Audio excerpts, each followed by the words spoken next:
Odeeffannoo keenya har'aatiin egaa seenaa taphattoota kubbaa miilaa bebbeekamoo tanii kaasa. Hordoftoota keenya duratti kananii kaasu seenaa Neeymaridha.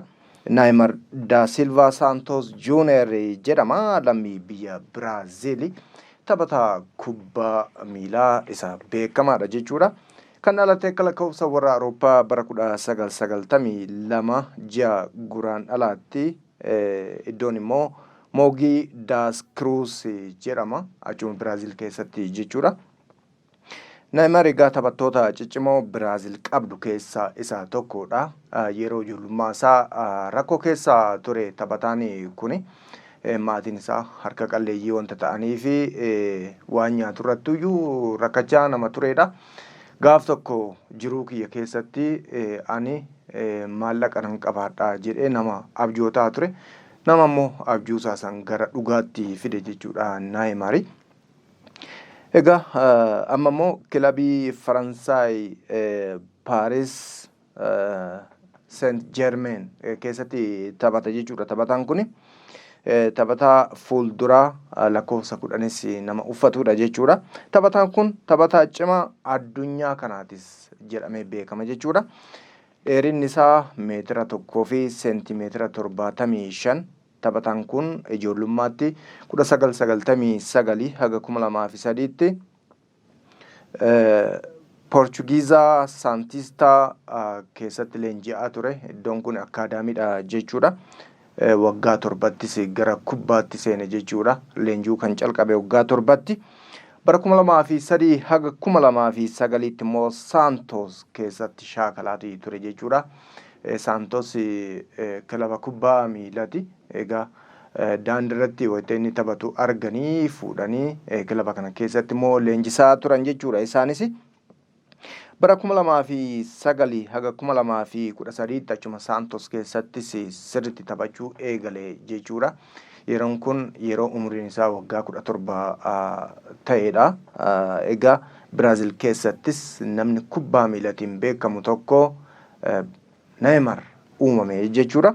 Waggaa 17 kanatti Santositiifis taphachaatii ture. Santos sanaan dura waancaa argee hin beeku. Bara Neeymaar ga'eef garuu shaampiyoonshiippii Kampaaneetoo Paalustaa fi Koppaa do Biraazil taphachuudhaan waancaa akka argatu taasiseetii jira jechuudha. Santos yeroo kanatti egaa taphataa piroofeeshinaalaa ta'uufis kaadhimame. Baroota 2011 fi 2012tti taphataa cimaa Biraazil jedhamees badhaafame. Kana booda egaa Awurooppaatti qajeeluun qabeenya kilaba cimaa addunyaa kana kan Baarseloonaa ta'e miliyoonaras ta'e jechuudha. Egaa sararri fuulduraa Baarseloonaa immoo Neeymaar, Meesii akkasumas immoo Suwaareeziin cimeeti sodaatamaa ta'e jechuudha. Neeymaar 2009 haga 2013tti goolii 54 Santosiif galcheetii jira. 2013 haga 2017 immoo Baarseloonaadhaaf gooliiwwan 68 galche. 2017 haga ammaatti immoo Paarisiif goolii 60 galchee jechuudha. Galchuu qofa osoo hin taane ni oomishee jechuu dandeenya. Waancota hedduus akkasuma fudhateetii jira. Biyya isaaf immoo under 70 yookaan immoo umrii 17 gadiitiif bara 2009tti goolii tokko galche. 2011 haga umrii 20 gadiitti goolii 9 galche. 2012 haga 2016tti immoo under 23 yookaan immoo umrii waggaa 23 gadiitti goolii 8 galche. Walumaa gala 2010 haga ammaatti immoo biyya isaatiif goolii 64 galchuudhaan kan inni beekamu jechuudha. Dandeettiin Neeymaar maali yoo jenne immoo kubbaa dafee hiriyoota isaatiif dabarsuu danda'u, diribilingii yookaan immoo lafarra ari'uu danda'u, teeknikoota taphattoota faallaasaa itti mooksu qabaachuusa, fiiguu danda'u, kubbaa to'achuu, hafuura dheeraa qabaachuu, goolii adamsee galchuu isaati. Mee hordoftoota keenya viidiyoowwan muraasa isinitti agarsiifne sana booda qophiitti ceena. Simboon keenya immoo gaafilee adda addaa kan ittiin bohaartan qindeeffateeti jira. Sana booda immoo sirba bareedan isin biraan ga'a hordoftoota keenya bakkuma jirtanitti bashannana gaarii jenna. Yoo yaada qabaattan lakkoofsa bilbilaa keenyaan haaloo jechuun hin dagatinaa. Faana tura.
reality I waited on my whole life. 2013, a young boy learned to roll dice. Bet it all on myself and never sold rights. They got their hands out, but they don't get no slice. I could be polite one time, but don't get told twice. I make highlights, she hit the low lights. I only let fast girls in the studio on slow nights. So they ain't really there on no nights. People telling fairy tales, girls on that Snow White. Bring it to the Met, really show her what the snow like. Look at this LA girl now, it's a cold.